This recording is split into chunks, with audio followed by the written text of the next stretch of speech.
Good morning, everybody. It is 10:30 here in Mount Kira, Australia. So happy to have you joining us. Hey, Carolyn Mears, lovely to see you.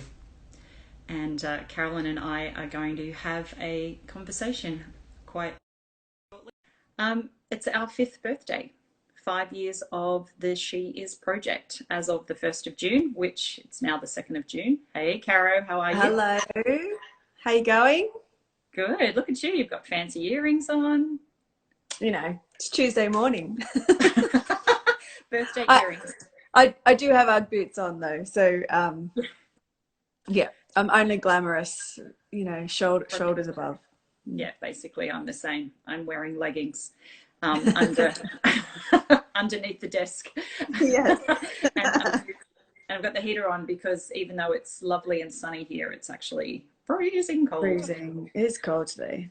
Yeah. Well, hey everyone, thanks for joining us. I'm just saying hi to all the people that are coming online, and I thought that given that it's our fifth birthday today, well, if we were in America, it would still be maybe our fifth birthday officially. Um, we're entering into our 6th year of the She Is project as of the 1st of June. So that sort of took me by surprise. I was a little bit shocked when I realized I'd been doing this for such a long time. And I thought that occasion needs to be marked. There's no champagne celebration yet because we're still quite limited in our gatherings. But I thought for many people who have joined over the last 12 months or so, most people didn't even know who I was, and which is fine, but they haven't heard about why we started and what we've learned along the way, and just to give people a little insight into our community, I thought, why don't I turn the tables and get interviewed myself for the first time on the She Is project after 5 years of interviewing everybody else. So, Caro, I asked you to interview me. That's right. And yeah, so I'm going to let you lead the way. And Sounds good. and if I don't like the direction the questions are going, then I'll interrupt you. Okay. Fair enough. That sounds good.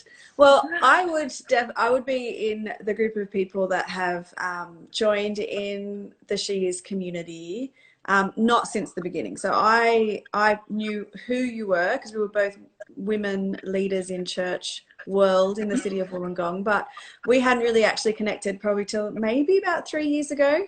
Yeah. So I'd seen bits and pieces of the She Is project maybe around on Facebook, but haven't really been there since the beginning. So I'm really interested in hearing exactly how it got started. Like, what was it? Why did you start it? And what happened? Tell me the story of the beginning. Okay, well, I'll try and make it a brief story because that's not my strength.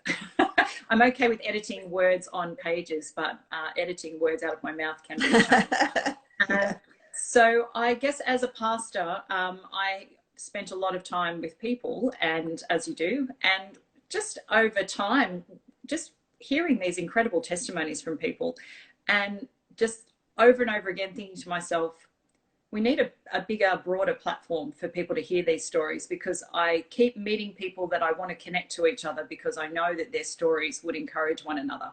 And I was able to do that to a certain extent, just naturally through friendship, networking, and coffee dates and those sorts of things. I would try and set people up in friendships. And then I came to a ministry crossroads, we'll call it, that I was looking at changing the direction of how I was spending my time. And I thought, I can use the internet to actually start collecting some of these testimonies and sharing them with a broader, wider audience. And that was really just a bit of a baby step. I thought it was a low risk because setting up a website was not super duper expensive, and I had someone help me do that in a voluntary capacity, and social media is free, sort of. So I thought I'll just keep doing that and then see what happens. But what happened is that as I started to chat with people to collect their stories and help them shape the way that story would be presented.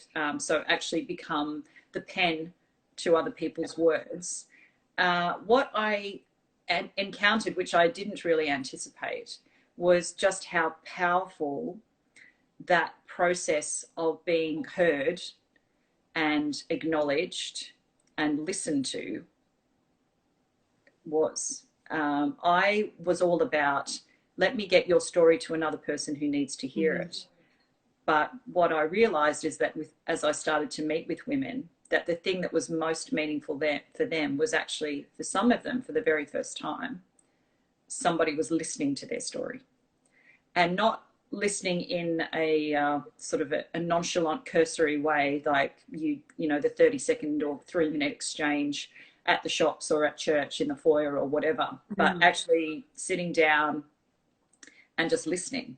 And so I surprised myself because I like to talk. So this was not my natural space. But as I started to listen to people, I was just overwhelmed with the depth and the complexity and the challenge that exists in so many people's lives. So many people who I had a very superficial understanding or relationship of.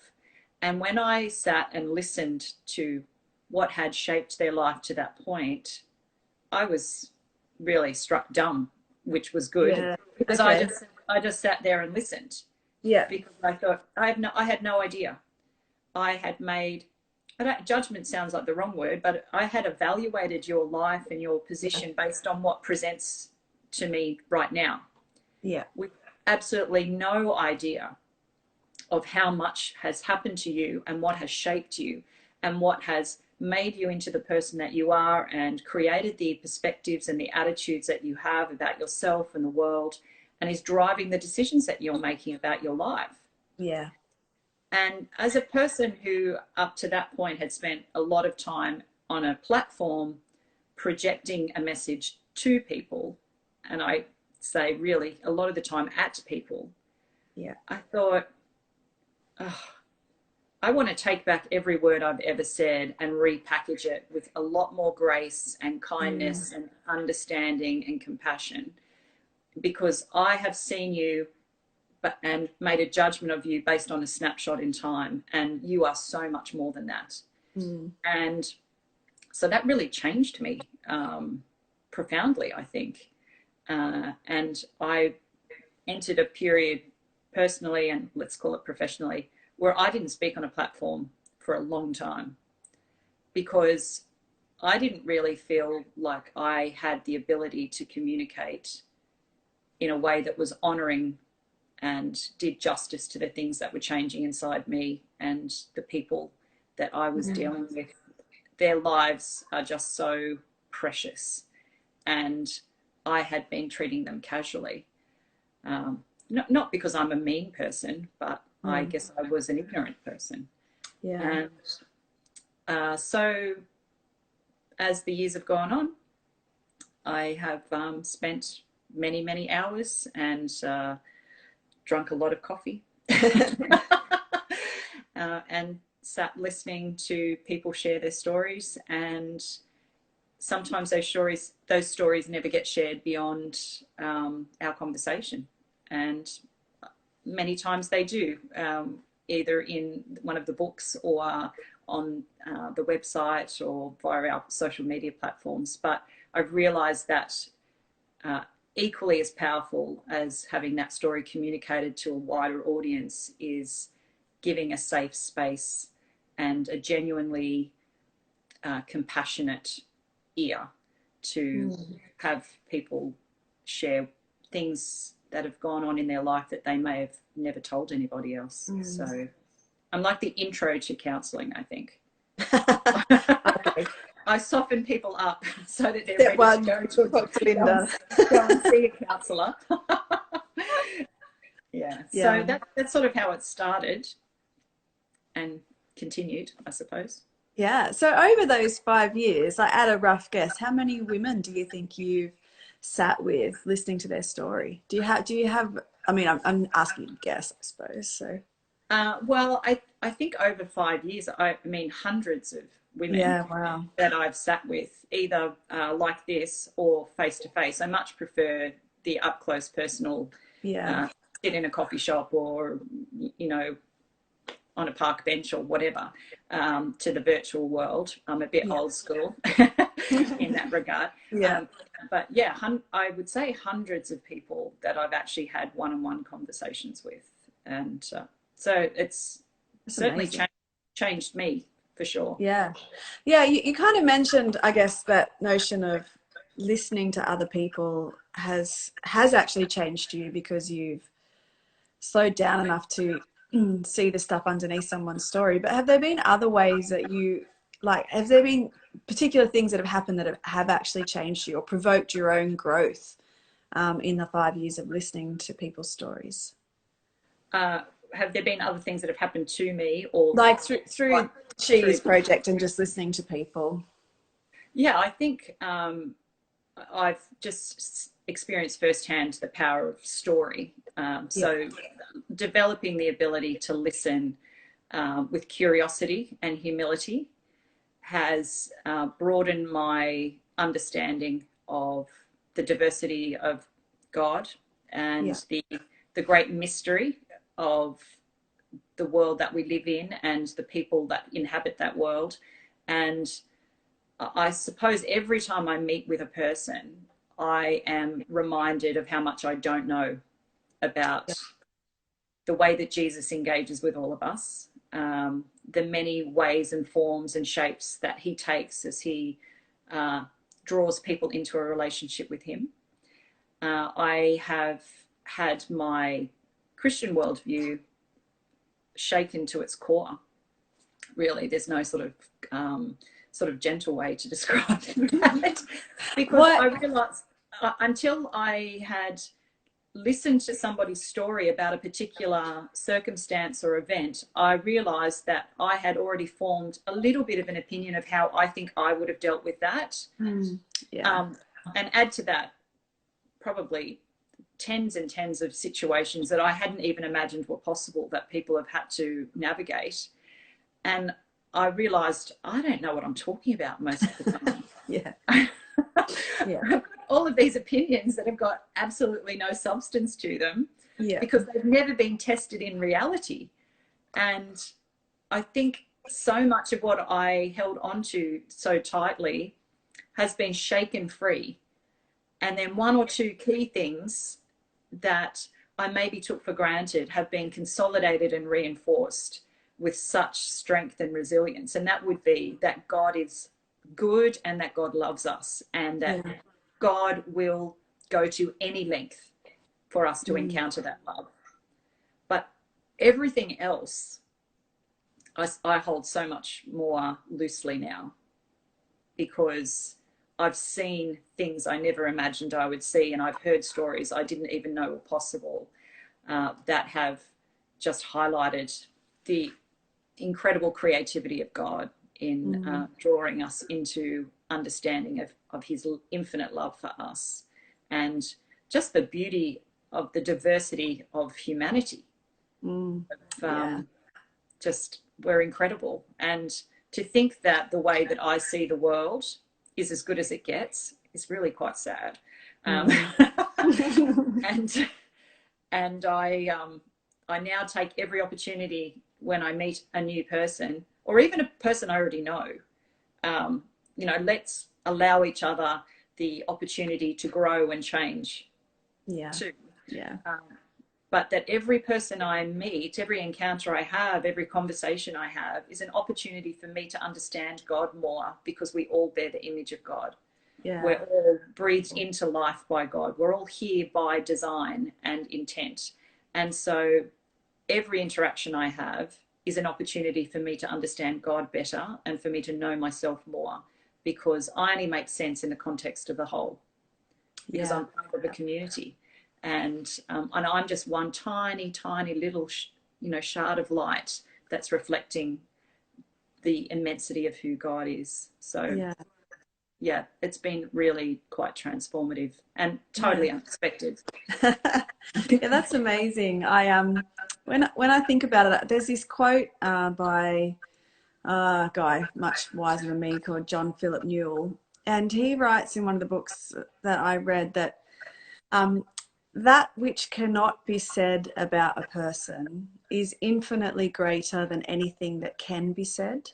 Mm, And so I true. feel like what he's getting at is just the infinite depths of a human and a human story and a human soul, and that so much of our life is lived in unseen parts of us, and yet people only see the exterior, and it's easy to judge someone based on a very quick encounter or an exterior impression. But to really know someone and to really give someone maybe the dignity that is theirs in God is to actually see beneath the surface. And I Mm. feel like that's what you do with She Is. It's like Yeah. you take the things that cannot be said about a person, and maybe even the things that we've been told should not be said about us, like the things that we have in our story that we might be told by those around us should be hidden, and you actually give expression to them and give a place for them to exist and to be stories to be told and truth to come to light and the hidden treasures of people's lives to come up. And I think it's a really, really wonderful thing to read people's stories, that both their vulnerability and their bravery and their willingness to share. Mm. Um, but also, it must be a wonderful thing to listen deeply to another person. I Yeah. think there's something actually really profound for all of us to be heard. Mm. And I think you do that really well through the She Is project, but you also, I guess, without meaning to, lay down the challenge for us, the community, the wider community of She Is, to actually deeply listening to those around us Mm. as well. So that's really great. I think you're wonderful. Oh, I think you thanks. do it really well. Well, I think that I really appreciate that. That's very kind and a great compliment to me, because I realized as I reflected back on the people that have really meant the most to me and shaped the deep places in me, is that one of the things that they gifted me was their company and their interest and engagement in me. Mm, And it sort of sounds a little bit selfish, but I think at the end of the day, we all want to be heard. yeah. We all want to know that what we have to say matters, and that if we start to dig into the deeper parts of ourselves and share that, that's so precious. And Mm. for us to take that risky step of vulnerability without knowing what's going to happen when we share some of the dark places. And the dark places don't mean bad places, they just mean the places that are secret, Mm. where some of our greatest fears about ourselves and our life, and some of our greatest shame. But I've realized in my own life, and certainly in listening to and bearing witness to other people's stories, is that shame thrives in the darkness but is Yeah. destroyed in the light. And if we can have the confidence to actually give voice to our deepest fears, that the light and the love of God demonstrated through the compassion and the presence and the engagement of Mm. other people, it's incredibly transformative.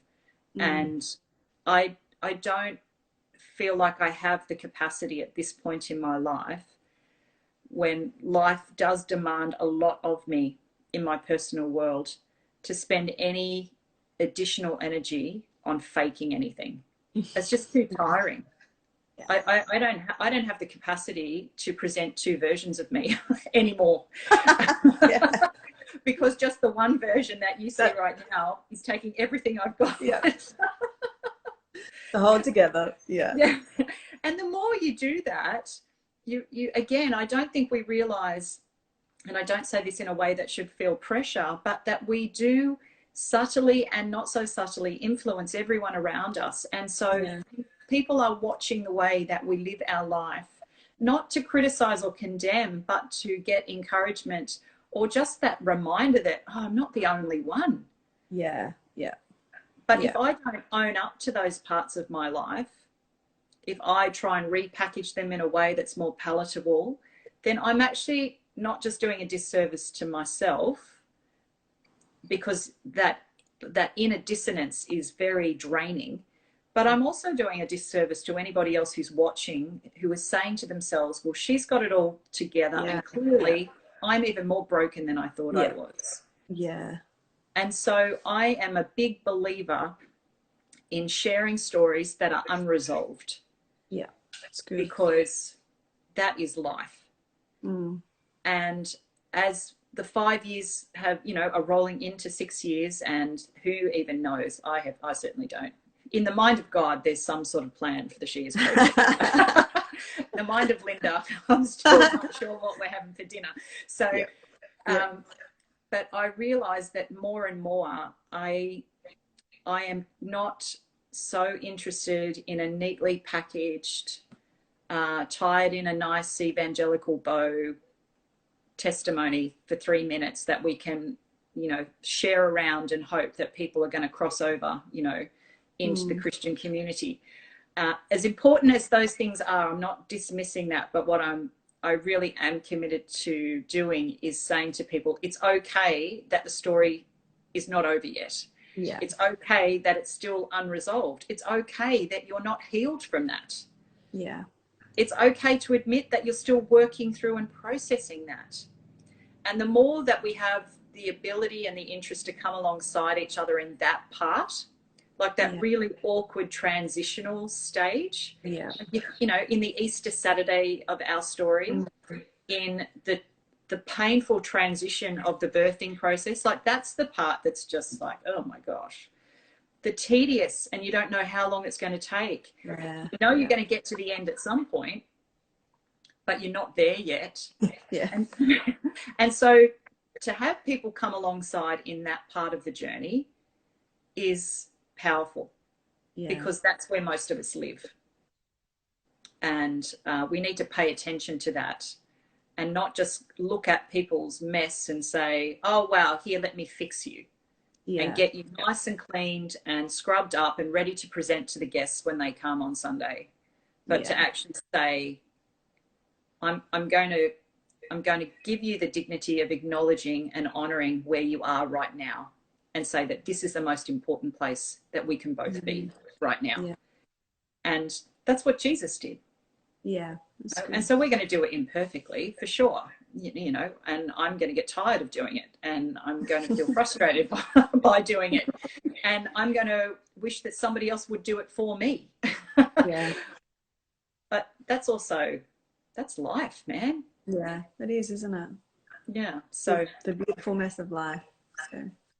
Yeah. So somewhere in all of that, the She Is project is having a go. Having a go. So 5 years, is this where you thought, what did you think 5 years would look like when you set out to do this? Did you have in mind how things might look over time? Have you been, what are your thoughts on that? No. I'm a profound disappointment to all of the goal setting 10-year plan, 5-year plan people, because I have never had a clearer vision than the one that started it all.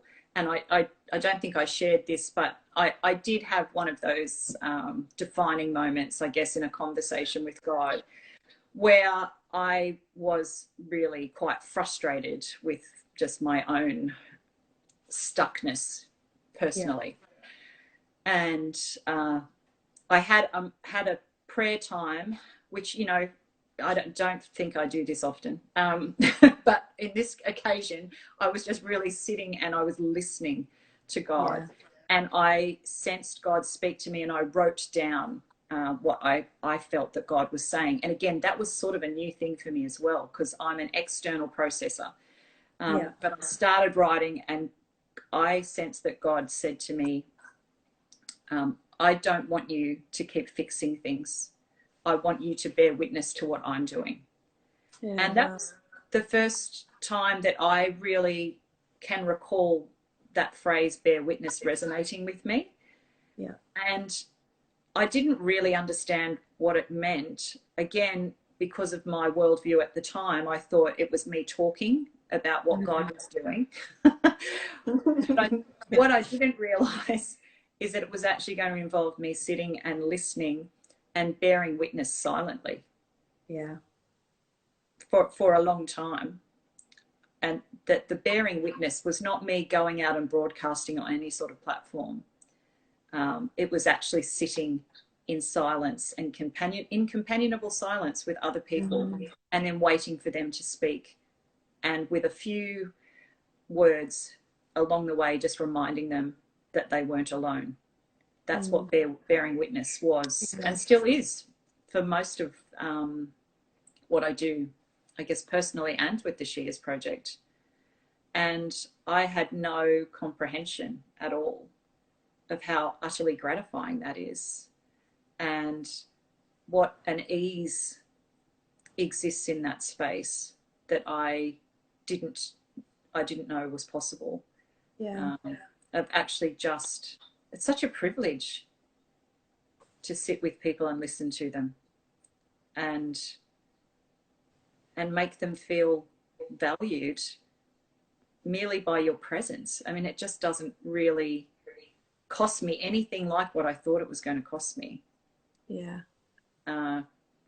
And it's changed, I guess, the fabric of who I am.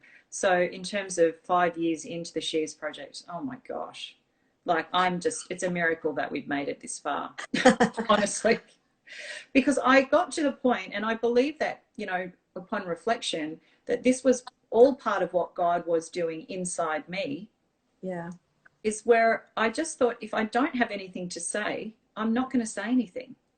And so there were periods of time where the She Is Project was silent.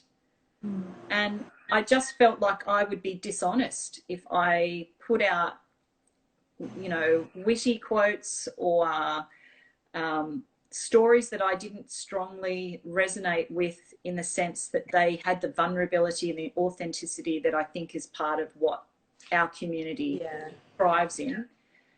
There wouldn't be anything. And I had to deal with my inner demons about, you know, which is what makes me a people person, is that I'm overly concerned about what people think. Will people still like me? Will people still tune into what I have to say? Will people come and visit the website? Is what I'm doing even important? If nobody knows about it, doesn't matter. All of those things, I was just constantly having to wrestle with that. And I think that God knew that that's what I needed to realize, that I could let go of that constant desire for other people's acknowledgement and approval, to say, oh, you're doing a good thing. This is an important thing. This is changing the world. You know, that's what I was constantly looking for. And I didn't get it for ages, you know, and I don't get it very often, you know, and I'm totally okay with that, because without being too sort of cliche, I know that at the end of the day, you know, Jesus is the only one who matters. And if I am living in a way that honors the example that he has set and the work that he's doing in my own life, then the rest will really take care of itself. And if that means thousands of people buy the book or tune into this, you know, or only 13 people, that's perfectly fine. Yeah. Because from this point forward, it's not my responsibility.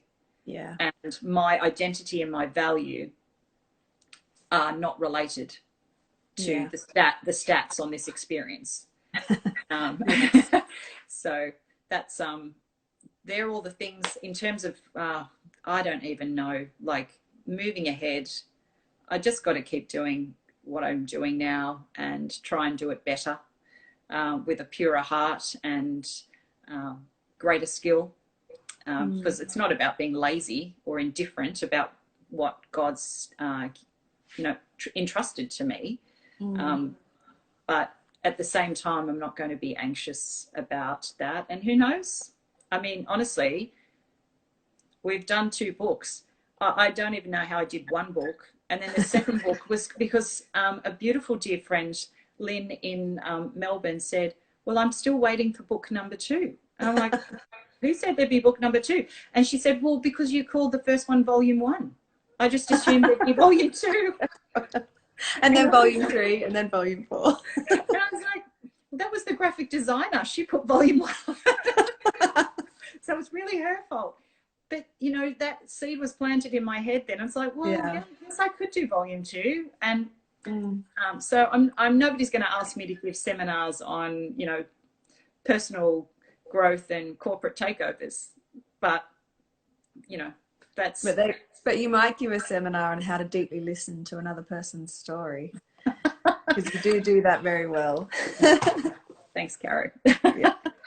Well, I think that I'm very grateful to you, Linda, for taking the risk, I think, because I feel like when I heard the bits about your story, you really did take a risk in stepping out to do this thing that you felt God had put inside of you.